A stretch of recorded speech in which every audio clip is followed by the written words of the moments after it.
So here we are unboxing the Redmi 10X, the very first smartphone in the world with the brand new MediaTek processor, the 820, which is a mid-range chipset, but pretty good value, so an interesting concept.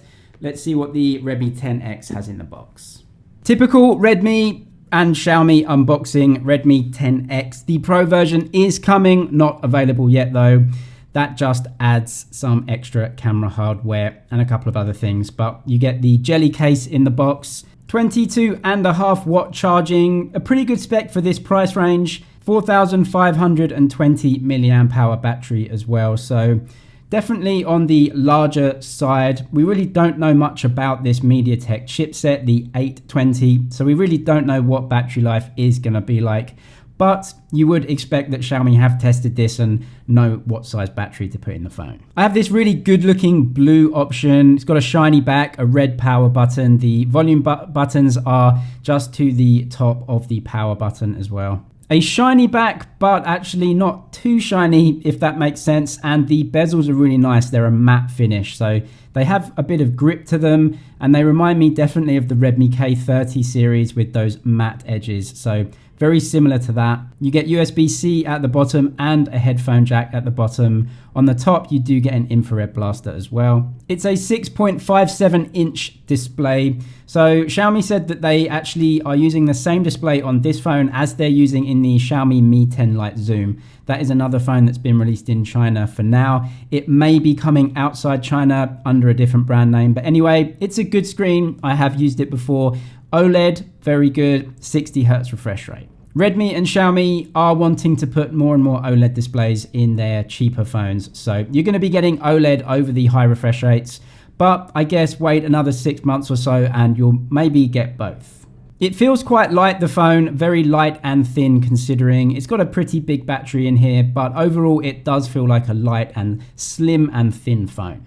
The bezels are also pretty good on here. Yes, I've seen slimmer and maybe more premium designs in some more premium phones, but this is really a budget phone and concentrating on really the bang for your buck with that quite powerful chipset for the price. But overall, the design does its job and you just have that notch in the middle. Redmi put a 16 megapixel image sensor in there as the selfie camera, which we will test out, so that is coming towards the end of the video. It does use an in-screen fingerprint sensor, and I noticed that the sensor is really low on the device, like it's really near the bottom of the screen, much lower than a lot of other Xiaomi phones. Not really a good or bad thing, it's just something I noticed. And it's not the quickest fingerprint sensor I've ever used. It does take a little bit, maybe half a second to open. It is a full HD display, OLED display, you get good colors, good rich contrast, and that notch is pretty small as well.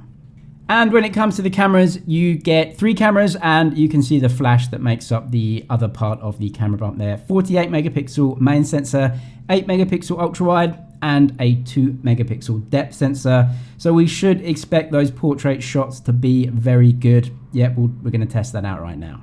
In the camera app, you get the option of the ultra wide main and then a 2x zoom option. Goes to 6x zoom in video and 10x zoom in photo, but of course that is going to be digital cropping. There are no zoom lenses on this phone.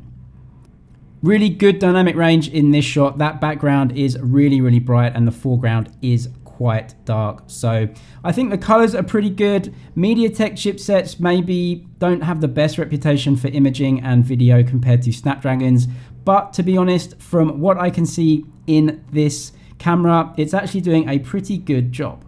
I noticed that the ultra wide, the blacks are crushed a little bit on the ultra wide, so maybe not the best dynamic range from that one, but the main image sensor is really good. And I think the selfie camera takes some very natural looking images with some good dynamic range. Considering the price of this phone, you really have to just make sure that you compare it to other phones in the price. And to be honest, I think it's done a really good job. Let me know what you think anyway, how the MediaTek chipset has done processing these images. And when it comes to video, I really can't say too much bad about it either. Good, decent quality in 1080p, as you can see here. The phone also does go up to 4K resolution, so that is an option at 30 frames a second.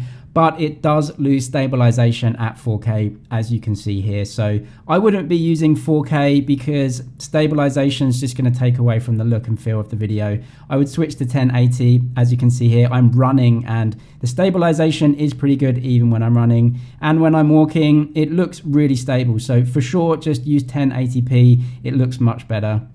It's good that 4K is an option there for you if you want to buy a gimbal or you want to put it on a tripod or something. It's definitely there if you need that resolution. But overall, this is a budget phone and a new chipset that we weren't aware of. So I think it's done a really good job overall. Some good colors, some good dynamic range, and some good sharpness overall from the cameras. Again, let me know what you think of the cameras and how they did.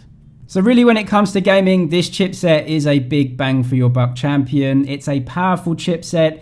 It actually outperforms the Snapdragon 765G in terms of benchmarks like Antutu, but that is only one aspect of testing a phone. It's a really good experience overall. You've got the OLED display and this powerful chipset. Here you go. Here is the PUBG setting. You can play it on a higher refresh rate than the standard setting, but it doesn't go up to the very, very high refresh rates that you get with more powerful chipsets. But the same can be said for the Snapdragon 765G, for example, as well.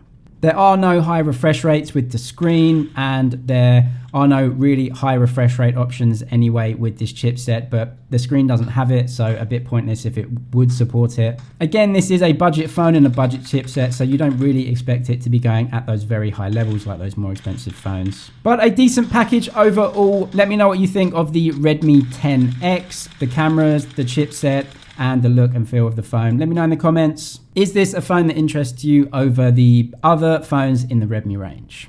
Subscribe for all the latest tech news and videos. That's it for now. I'll see you in the next one.